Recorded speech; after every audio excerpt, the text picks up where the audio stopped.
What is up YouTube, HPJ here, and today I am giving you guys a video for the free agents, or as we like to call them here, if you're an old school YouTube player, our TCG exclusives. For our TCG exclusives and our OCG imports. Which one of these knows? Look, your guess is as good as mine. But I at least can give you the information of which cards are which that I do know for a fact are TCG exclusives. And we have a new bird. We have a new bird.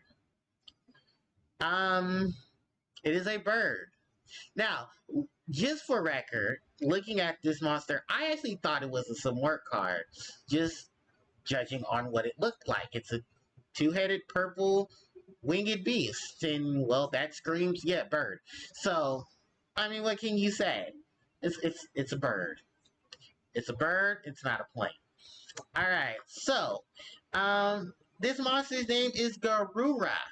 Wings of Resonant Life.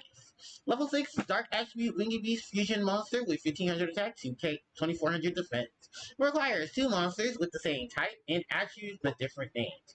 Any battle damage your opponent takes involving this monster, involving this card in battle, is doubled. If this card is sent to your graveyard, you can draw 1 card. You can only use this effect of Garura, the Winged Resonant Life, once per turn. The next card up is Asura King, level 3, Earth Attribute, Warrior type Exceed Monster. 2100 attack, 0 defense. Requires 3 or more. Oh no, 3 plus level 3 monsters. This card's material, while this card is material, it can attack up to the number of times in battle phase up to the number of material attached to it. At the start of the damage step, if this card battles, it gains 200 attack.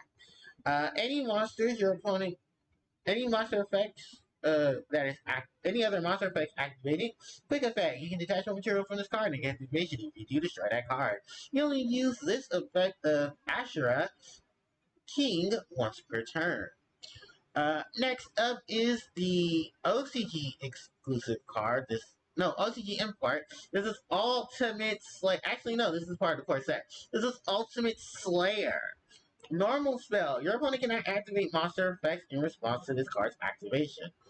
Send 1 monster from your extra deck to the graveyard. Then target 1 monster your opponent controls with the same card type as that card. Fusion, Synchro, Exceed, Pendulum, or Link, and shuffle it into the deck. Then we have Draco Utopian Aura. That is a mouthful. Counter Trap. When your opponent activates a monster effect on the field, negate the activation, and if you do, destroy that card. Then you can apply the following effect. Banish from your hand. Banish 1 monster from your hand, and if you do, so summon that monster that was destroyed and sent to the graveyard by this card's effect to your field. Negate its effect. You can only activate 1 Draco Utopian Aura once per turn. Kirikaria?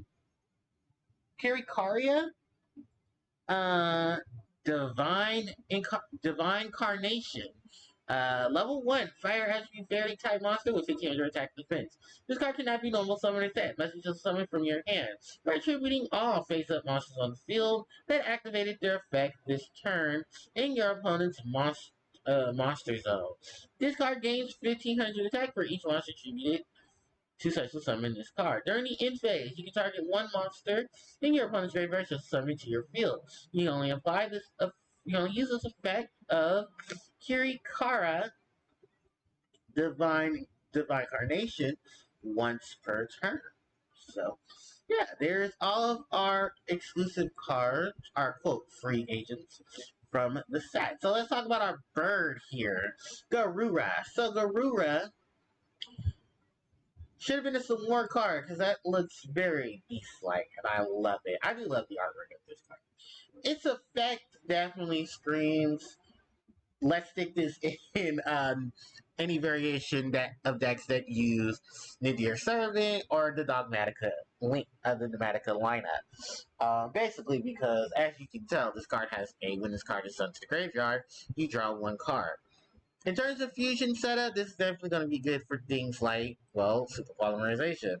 because it takes two monsters of the same type and attribute, as long as they share different names. And because most decks are running two monsters that are of the same type and attribute, you can easily just spawn this monster. Now, in terms of battle damage, I wouldn't be putting this in attack mode. I'm just going to say that now. And most likely it's going to be sitting in defense.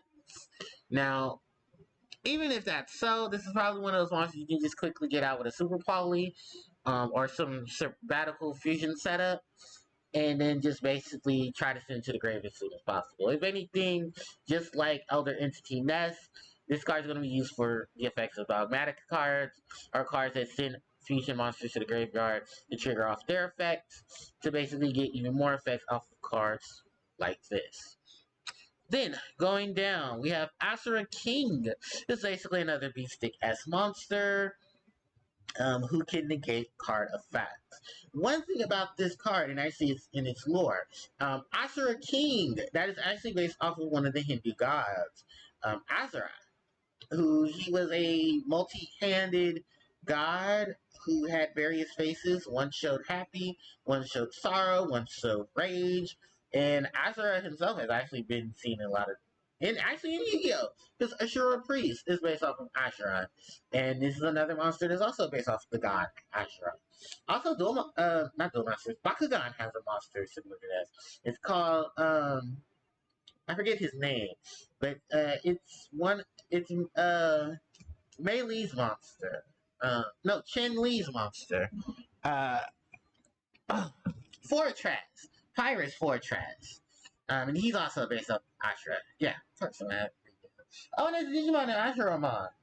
I also remember that too. Yeah, there's a Digimon named Ashuramon. Also taking after the Hindu god.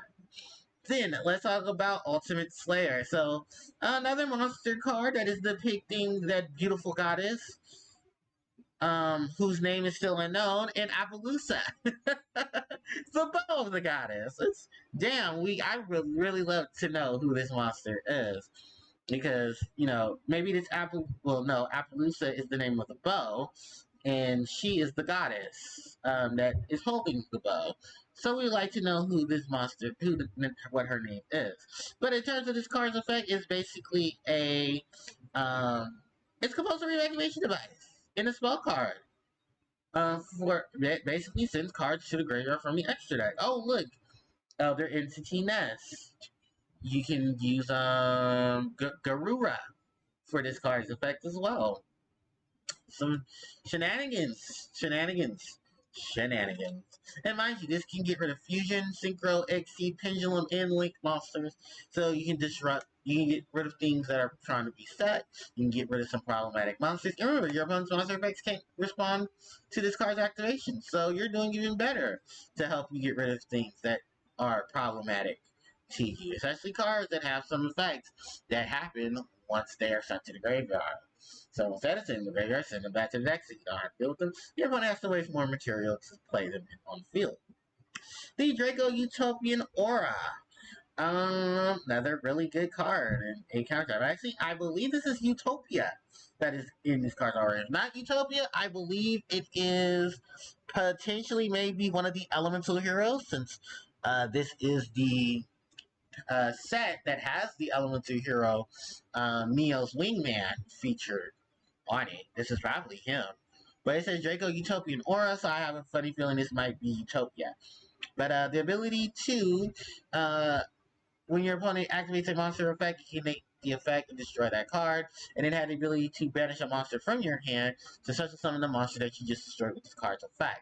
Even though that monster's effect is negated, that could potentially be a really big, powerful monster that you can do some shenanigans with. So yeah, some really good counter setup here. Counter Fairy's just got another bonus. And now let's talk about this little pretty thing here. Kirikara, Kirikara Divine Incarnate. Basically, another massive tribute monster at a low level, but damning, this card can be a game changer. The fact that it gains 1500, she'll gain 1500 attack for every card that is tributed to summon her. Yeah, this is a very much a push for game type of monster. Can be used against a lot of decks too, if you think about it, because of the fact that it's basically tributing off your opponent's monsters to summon herself. Are all face-up monsters to summon herself. As long as the monsters are on your opponent's side of the field. Yeah, so this just keeps getting better. Basically, you just gave yourself a free beat stick when your opponent's monsters try to do some shenanigans to you. So there could be a lot of decks that use this. Someone said this is a good counter against what is the deck? Flow Wanderers, considering the fact that they're all about monster effects during your opponent's turn. And because a lot of them have effects while they're on the field, if you can lure out your opponent to drop a couple of them on the field at once, which sadly enough they do that, you can easily get rid of them for doing such. And yeah, that is the thing. I'm pretty sure a lot of people cannot wait for it.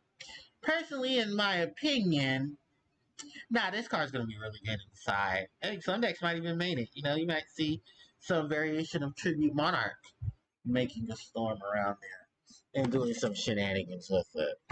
So, yeah, our exclusive card. Wow, they're doing some shenanigans, aren't they? So, really good, really good, really good, really good, and really good. And sadly enough, this is the only Ultra out of them, because I believe all of these are secret. So, damn. Hey, look, if you pull a secret, you got a lot of really good options in Powers of the Elements for some secrets. So, don't let that hurt you. And for those of you who buy the boxes and stuff, hey, look, that's what it is. Now, bright side to this is if these come in multiples, and a lot of them become easy to get. So, you have some ways to get those. So, with that said and done, thanks everybody for watching. Let me know what you guys think about the free agent cards that they are dropping in the TCG. Do you like them? Do you see more potential of them? What type of shenanigans would you be doing with these cards? And what ways you can play these cards in other decks? So with that said, thanks everybody for watching. Don't forget to like, comment, share, and subscribe to the channel, as it helps out tremendously. You can also hit that notification bell to be informed of when I do upload more content to the channel. And you can hit me up on social media. Social media links are in the description box below, as well as hitting me up on Twitter. On Twitch at twitch.tv/HarpiePlayerJoe, where I'll be doing some more of my live stream shenanigans. Thank you guys so much for all your support. I really appreciate it. And I will catch you awesome people next time. HPJ, signing out. Take care.